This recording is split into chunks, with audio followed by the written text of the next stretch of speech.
Dövlət Su Ehtiyatları Agentliyinin tabeliyində olan Şabran Su Meliorasiya Sistemlərinin İstismarı İdarəsi rayon ərazisində suvarmanın yaxşılaşdırılması üçün meliorativ tədbirlərini 2026-cı ildə də davam etdirir. İdarə ötən il ərzində su itkisinin qarşısının alınması və suyun maneəsiz axınını təmin etmək məqsədi ilə suvarma kanallarında, o cümlədən kollektorlarda lildən təmizləmə işləri aparıb. Bununla yanaşı çay məcrasında 10.150 km uzunluğunda məcra təmizləməsi işləri görülüb. Yaz-yay suvarma mövsümü yekunlaşıb. Hazırda payızlıq dənli bitkilərin əkini aparılır. Sahələrin vaxtında suvarılması təmin etmək məqsədi ilə suvarma kanalları və kollektorlarda lildən təmizlənmə işləri aparılır. İdarənin balansında olan torpaq qazanma mexanizmlər vasitəsilə suvarma kanalları 260 km uzunluğunda suvarma kanalları lildən təmizlənməsi işləri həyata keçirilmişdir.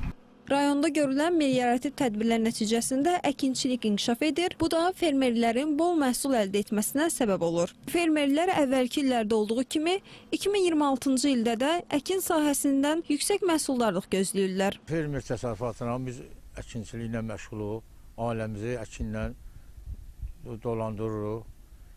Keçən illəri 10 hektar yer əkmişik, suyun hesabına götürmüşdük 30 sentini.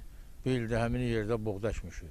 Şabran Su Meliorasiya Sistemlərinin İstismarı İdarəsi tərəfindən suvarma suyunun itkisinin qarşısını almaq üçün torpaq məcralı kanallar beton üzlüyə alınır. Bu proses son illərdə artan templə davam edir. Su itkisinin qarşısının alınması və suvarmanın səmərəli aparılması məqsədi ilə ağalıq bir torpaq məcralı kanal 1.3 kilometrlik hissəsi beton üzlüklə əsaslı təmin olunaq beton üzlüklə əvəz olunmuşdur. Qeyd edək ki, Şabran Su Meliorasiya Sistemlərinin İstismarı İdarəsi suvarma ilə bərabər əhalinin içməli su təchizatını da həyata keçirir. Rayonun Rəhimli kəndini içməli su ilə təmin edən nasosxanada olan nasosun fəaliyyəti dayandığı üçün yenisi ilə əvəz olunub. Taxtalar kəndində 500 metr məsafədə 32 mm polietilin boru çəkilərək əhali içməli su ilə təmin edilib. Görülmüş tədbirlər nəticəsində yaranan qəzalar tez bir zamanda aradan qaldırılıb və əhali içməli su ilə təmin olunub.